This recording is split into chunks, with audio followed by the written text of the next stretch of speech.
You turn on the light at night and freeze. A blur of long legs races across your wall. Heart pounding? Don't smash it. That hairy monster is a house centipede, and it's one of the best roommates you never knew you had. Let's start with what you actually see when one appears in your home. The house centipede, known scientifically as Scutagera coleoptrata, usually measures 1 to 1.5 inches in body length. But those legs change everything. Up to 15 pairs, long and delicate, banded with light and dark markings. The rear pair on females can stretch nearly twice the body length. Add the long antennae up front, and the overall impression stretches to 3 or 4 inches of pure, skittering motion. Its color is a dusty yellowish gray with 3 distinct dark stripes running down the back. The body looks flattened, built for slipping into the tightest cracks. When it runs, the legs move in a shimmering wave that almost looks like it's floating. You see it on your bathroom tile or racing up the kitchen wall at night, and it triggers every primal alarm bell. That reaction makes sense. Evolution wired us to notice fast-moving things with many legs. But this time, the alarm is mostly false. These centipedes originally came from the Mediterranean region. They traveled the world with us, hitching rides in shipments and finding perfect homes in our houses. Unlike most centipedes that stay outdoors under logs and rocks, house centipedes are special. They can live their whole lives indoors, from egg to adult, right alongside you. Now, let's peel back the curtain on their secret life.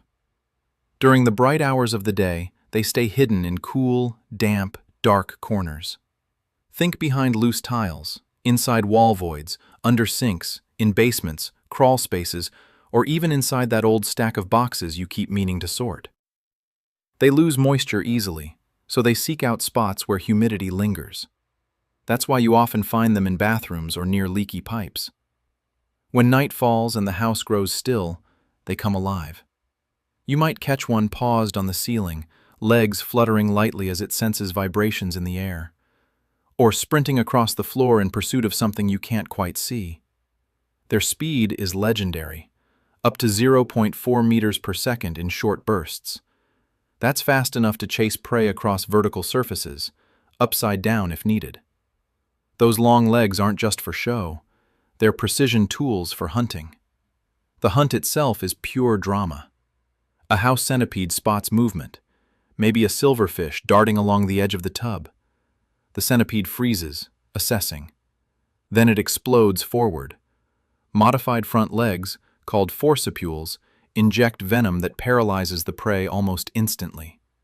The centipede wraps several of its long legs around the catch like living lassos, holding it securely while it feeds.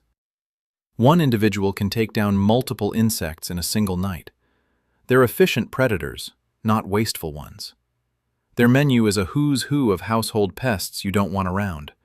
Silverfish, firebrats, cockroach nymphs, spiders, ants, moths, carpet beetle larvae, termites, and even bedbugs. They don't eat your food, your clothes, or your wood. They don't spin webs or build nests. They simply patrol and eat the things that actually cause problems. Let's talk life cycle, because it's more fascinating than you might guess. A female lays between 35 and 150 eggs in hidden, moist spots. She doesn't guard them or bring food. The eggs hatch after a few weeks into tiny larvae that start with only 4 pairs of legs. As they grow, they molt, shedding their outer exoskeleton and adding more legs with each stage. They go through about 6 molts before reaching adulthood. Each molt makes them larger, faster, and better equipped for the hunt. These creatures can live 3 to 7 years. That's an impressively long life for something so small. In that time, one centipede might consume hundreds or even thousands of other arthropods. Think about that the next time you see one. It's not just surviving. It's been quietly working the night shift for years. Young ones stay mostly out of sight in the deepest cracks. Adults are bolder, which is why you notice them. They don't seek you out. You're not on the menu. They're simply following their instincts through the territory they know best, your home. There's an ancient elegance to them. Centipedes as a group have been around for hundreds of millions of years. They watched dinosaurs come and go. They adapted through massive climate shifts. Now they navigate the modern world of drywall and plumbing with the same tools that served their ancestors. That resilience deserves respect. What makes them truly special for us humans is their role as beneficial predators. Many people reach for a shoe the moment they see those legs. But killing a house centipede is like firing your best security guard. While you sleep, they're out there reducing populations of cockroaches, spiders, and other nuisances. They provide free, chemical-free pest control. Their presence can even serve as a helpful warning. If you start seeing many centipedes, it often means there's excess moisture or a larger population of their prey somewhere in the house.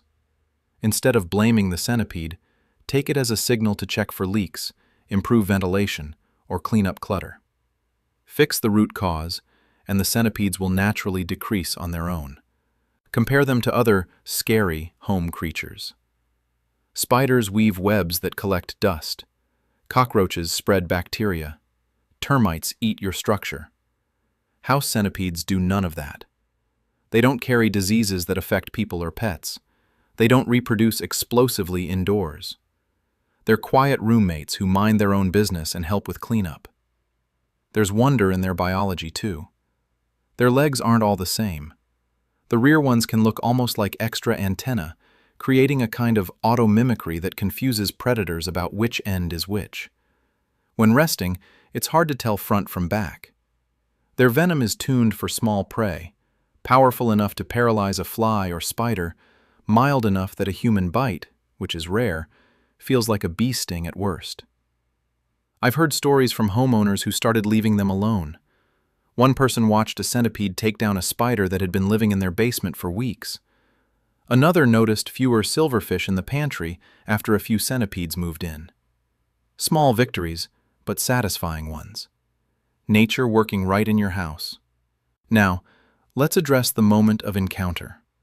What actually happens if you disturb one? You're brushing your teeth. One appears on the mirror.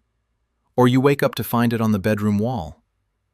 Your first instinct might be panic or the urge to smash it.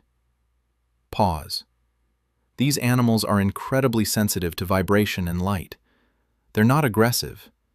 They're trying to get away from you, the massive, unpredictable giant in their world. Most of the time, they bolt for the nearest crack and disappear. Their speed saves them. If cornered and handled roughly, a defensive bite can happen. The venom causes localized pain, redness, and swelling similar to a wasp sting. It's unpleasant but not dangerous for most people. No hospital trips, no lasting effects. Children, elderly folks, or those with allergies should still exercise caution, but the risk remains very low. Far more common is the comedy of the chase. You grab a shoe, the centipede zigs, you miss, it zags behind the dresser. Gone. Both of you startled, breathing hard in different ways. They're scaredy cats at heart. Every rescue story I've heard describes them trying desperately to flee rather than fight. One homeowner told me about gently trapping one in a glass after it appeared in the shower. When released outside near some damp soil, it paused, antennae waving as if relieved, then vanished into the garden. A small act of mercy that cost nothing. Respecting them doesn't mean you have to live with an infestation. If numbers feel overwhelming, or if someone in the house has a strong phobia, action makes sense. But killing them one by one isn't the smart play. It's like pulling individual weeds instead of fixing the soil. Here's practical advice you can use tonight. Start with habitat modification. House centipedes love moisture. Run a dehumidifier in damp areas. Fix leaky faucets and pipes. Improve airflow in basements and crawl spaces. Seal cracks around windows, doors, and utility entries with caulk. Reduce clutter where small insects hide. Old newspapers, cardboard boxes, piles of clothes on the floor. Clean regularly. Vacuum baseboards and corners. This removes both centipedes and their prey. Store food in sealed containers. Take out trash promptly. These steps cut off the food supply and make your home less appealing overall. If you find one and want it gone without harm, use the glass and card method. Slide the card underneath, carry it outside to a shady, moist spot away from the foundation if possible. Release it gently. It may find its way back, but you've given it a fair chance. Avoid broad chemical sprays. They kill beneficial insects along with the pests and can create worse problems down the line. If you have a persistent issue with other bugs, target those specifically. Once the prey decreases, the centipedes follow. Some people even choose coexistence. A few centipedes patrolling at night keep the ecosystem in check without any effort on your part. They don't bite unless provoked. They don't multiply like flies or ants. For many homes, they're a net positive.